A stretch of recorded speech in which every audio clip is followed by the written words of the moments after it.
नमस्कार, स्वागत है आपका वी टाइम न्यूज पर और आपके साथ मैं हूं पहली चौहान। बढ़ते हैं खबरों की ओर। खबर जनपद बलिया से है, जहां समाजवादी पार्टी के युवा नेता मृदुल भाषी, गरीबों के मसीहा, नौजवानों की धड़कन सरफराज खान चौधरी, विधानसभा अध्यक्ष अल्पसंख्यक सभा विधानसभा सिकंदरपुर के अपने आवास पर आज एक प्रेस वार्ता में कहे कि आने वाले 2027 में समाजवादी पार्टी की पूर्ण बहुमत से सरकार होगी।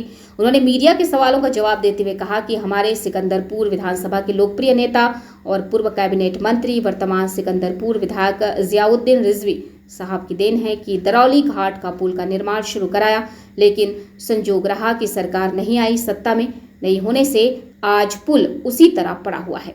बिहार और यूपी का यह रास्ता बहुत ही सुगम होगा।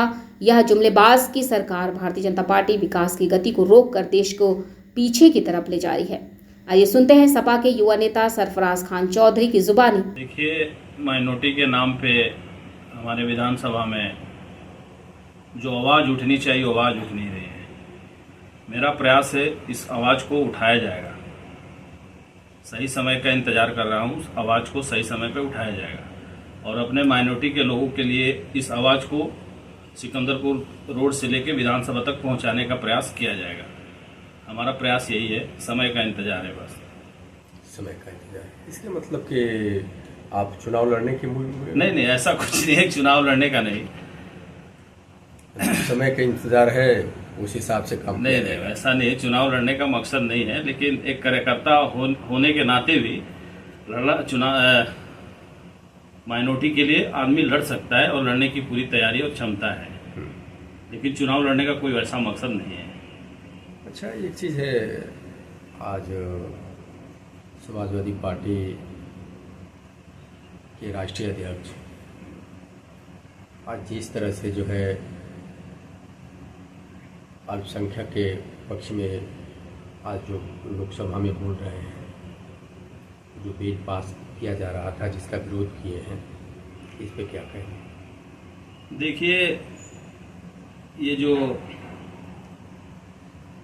माइनॉरिटी की जो हकूकत और जमीन की बात है, ये हमारे पूर्वजों द्वारा दिया गया जमीन है। ये जिसको आज सदन में आवाज़ उठाया जा रहा है, माननीय अखिलेश यादव जी अध्यक्ष जी हमारे, ये जैसे माइनॉरिटी में दबे कुचले लोग हैं, उनको भलाई कहिए या मदद कीजिए, कहने के लिए कहिए, उस पर्पज से ये पूर्वज हमारे जमीन दिए थे। इसको अब ये बीजेपी वाले इसको दूसरे रूप देना चाह रहे हैं। उच्च स्तर की बात है, इस पे विपक्ष में हमारे नेताजी बात को उठाए भी और इस पे अभी पार्लियामेंट में बिल भी आया, इस बिल को अभी पास नहीं हुआ है। अब इस पे आगे में क्या, देखिए आगे क्या होता है, इसमें मैं ज़्यादा कुछ नहीं कहूँगा। माननीय मुख्यमंत्री अखिलेश यादव थे तो यहाँ पे बहुत सारा फंडिंग दिए थे पैसा स्कूल के लिए, जिसमें हमारे माननीय विधायक जियाउद्दीन रिजवी साहब उस टाइम मिनिस्टर थे।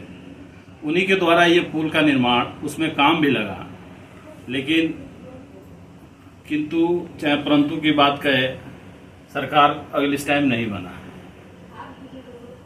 और वो तब से ये काम रुका हुआ है, देख ही रहे हैं। और ये पुल अगर बन जाता तो बिहार और यूपी के जोड़ने के लिए एक बहुत बड़ा बिजनेस के व्यापार के मायने चाहे हर एंगल से एक आने जाने का लोगों का सहूलियत भी होगा। हाँ, इसमें भी हम बहुत अच्छा प्रदर्शन करेंगे। और आज सरकार उपचुनाव का घोषणा नहीं कर रही, आखिर क्यों? बीजेपी घबराहट में है। अच्छा, जिस प्रकार अभी लोकसभा का चुनाव हुआ है, बीजेपी बिल्कुल घबराहट में है। ये चुनाव और टले, लेकिन ये बचने वाले नहीं हैं। 10 के 10 चुनाव इस बार सपा जीतेगी, 200 सीट। जिस तरह से आप लोगों ने लोकसभा में प्रदर्शन जी, बिल्कुल उसे चढ़ बढ़ कर रहेगा। बिल्कुल आपकी सरकार आएगी तो फिर आपके विकास की गति क्या होगी? बिल्कुल, जैसे अखिलेश यादव की गति थी, बिल्कुल वही गति, उससे स्पीड में कार्य होगा। हाईवे का काम, रोड का काम, ये सब काम देखे कितना होगा तेजी से, बिल्कुल वैसे ही काम होगा। जो हमारे नोएडा से आगरा तक जो हाईवे बना, उस पे सुकोई अखिलेश यादव ने उतारा था, आपको याद है? सेम वैसे ही काम किया जाएगा। रोजगार देने में ये बिल्कुल विफल रही सरकार।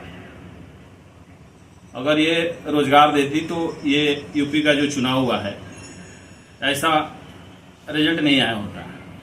ये यही दर्शाता है ये हर मामले में फेल है। शिक्षा, रोजी रोटी, मकान, किसान, ये हर मामले में फेल हैं। आप देखिएगा ये अभी 10 चुनाव सीट हो रहा है ना, इसमें ये सारे फेल मारेंगे। क्या कुछ कह रहे हैं।